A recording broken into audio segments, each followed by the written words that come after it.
going on, collectors? Optical 20 back for another video review. This time it's HulkBuster 2.0 from Hot Toys, and you can order this figure at BigBadToyStore.com. Just click the link down below.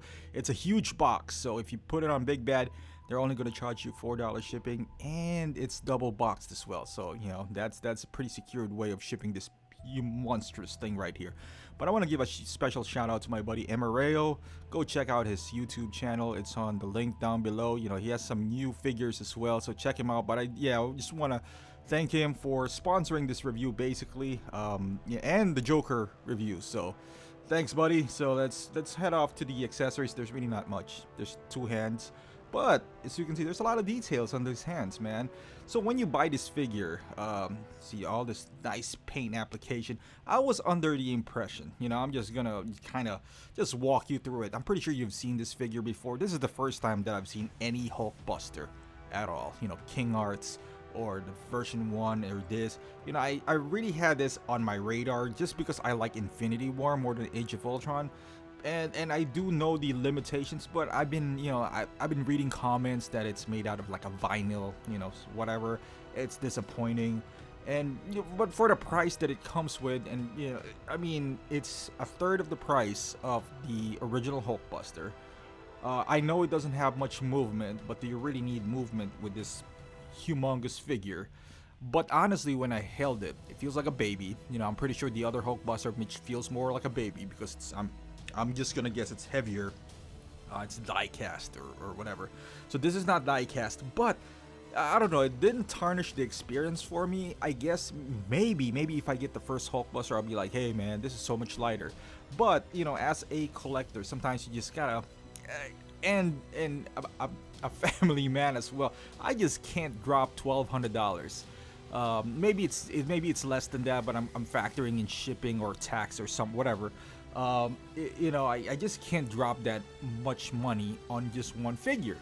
And I like this guy moves around his hand and his arms to a certain degree, but what kind of poses would I really put him on? I mean, I don't see myself putting him in any dynamic poses, so this would be perfect for me, honestly.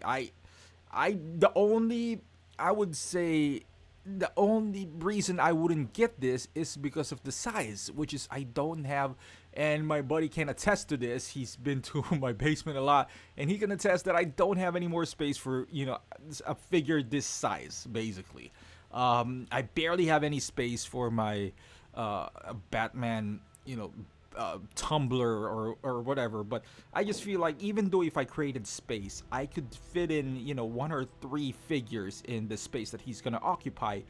So I mean, I would love to get him, don't get me wrong, if I get him in a good price, and hopefully this doesn't sell out. Hopefully people buys into the fact that he's not that good of a figure, and that's my hope. So he would linger around in Big Bad or Sideshow for a while, and I can get him for cheap.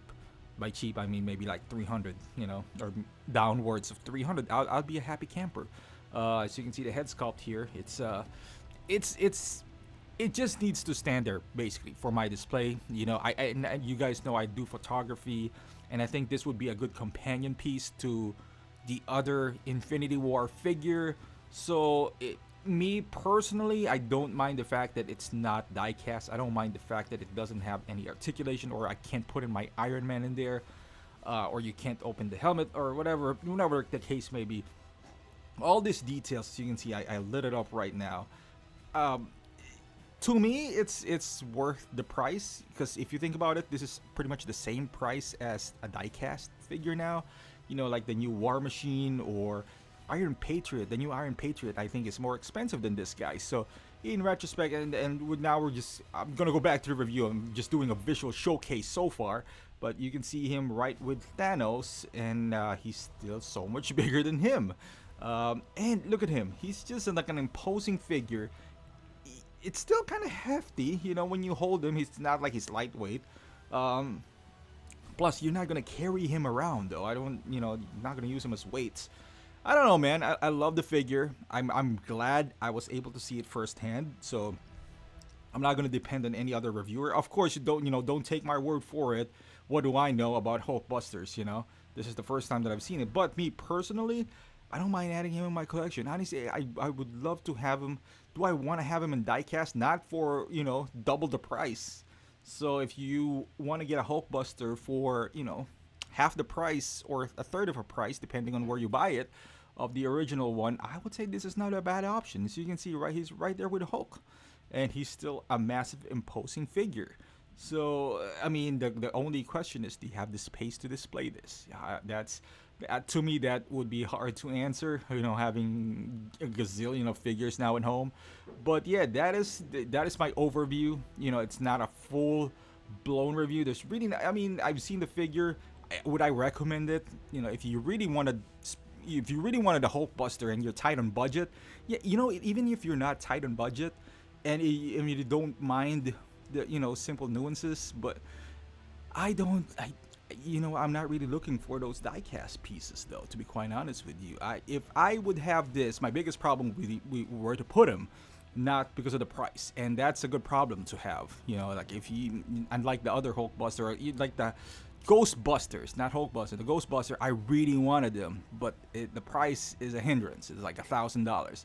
With this guy, the problem is, where would I put him in? So, but yeah, let me know in the comments down below. There's conflicting reviews about this guy, but me personally, I'm pretty happy with it. It's not mine, but I don't mind picking this up if I can get this for cheap. Not in my priority right now, but I'm looking after this. So again, it's up to you. Let me know in the comments what you think about the figure. So once again, thank you for watching, guys. Subscribe to my channel, and I'll see you in the next review.